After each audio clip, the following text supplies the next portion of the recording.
Musica, abbracci e tanta emozione. È suonata l'ultima campanella di quest'anno scolastico e nei licei della città concerti a cielo aperto in vista dei festeggiamenti organizzati nella serata.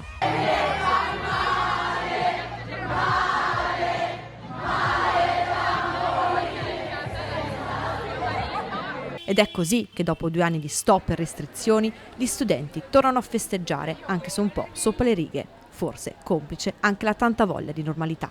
Ultimo giorno di scuola, com'è andata?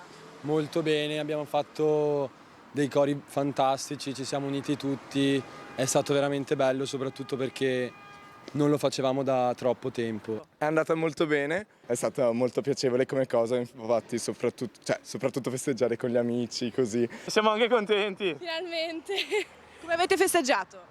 Beh, adesso andiamo a prenderci un aperitivo e io adesso mi sono fatto un giro in moto tra gli studenti. Ci siamo divertiti un sacco, abbiamo festeggiato alla grande finalmente come eravamo abituati a fare gli anni scorsi, non c'era stato possibile, invece quest'anno è andato tutto bene. E in questo giorno di festa non potevano mancare le notte di Venditti, un vero e proprio inno a tutti i maturanti.